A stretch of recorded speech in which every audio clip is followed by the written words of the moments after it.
Sprocket had a very big plan. He wanted to build the super-duper marble looper. It was going to be the tallest, fastest, and most colorful track in the whole world. Sprocket spread his blueprints across the floor, imagining the marble zooming through loops and turns. He started building right away. Sprocket worked fast, stacking bright red blocks and snapping blue tubes together. He didn't want to wait. He wanted to see the marble roll. "Higher and higher," he chirped, standing on his tiptoes to reach the top. But then, disaster struck. Clatter bang bash. The tower wobbled to the left, then tipped to the right, and finally collapsed into a giant messy heap on the rug. Sprocket stared at the pile of blocks, his mouth hanging open in shock. Sprocket tried to build it again, but he was in a hurry.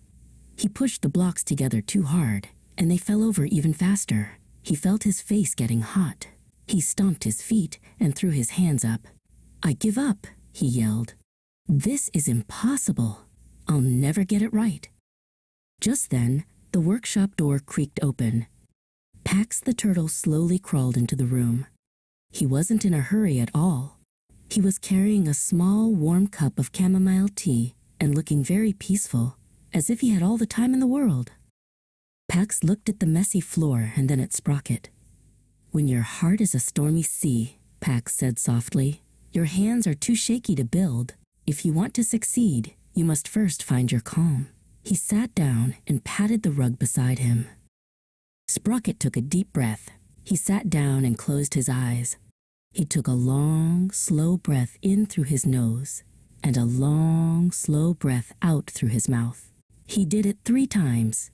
Gradually, the hot feeling in his face went away, and his heart stopped racing. With calm hands, Sprocket picked up the very first block. This time, he didn't rush.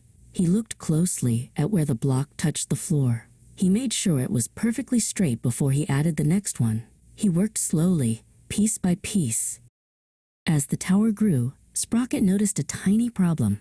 A blue tube was slightly crooked.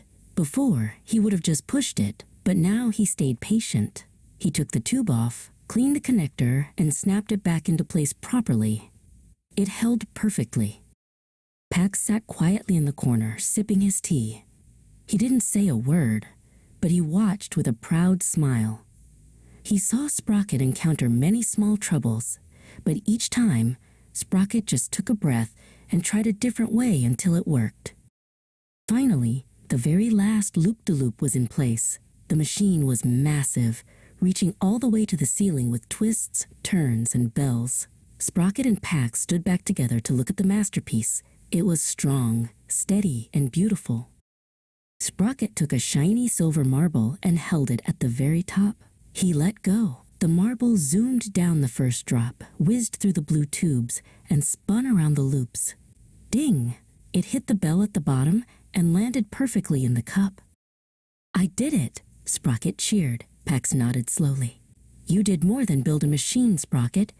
You learned that when things get hard, staying calm and keeping at it is the real secret to success." Sprocket smiled, ready for his next big plan.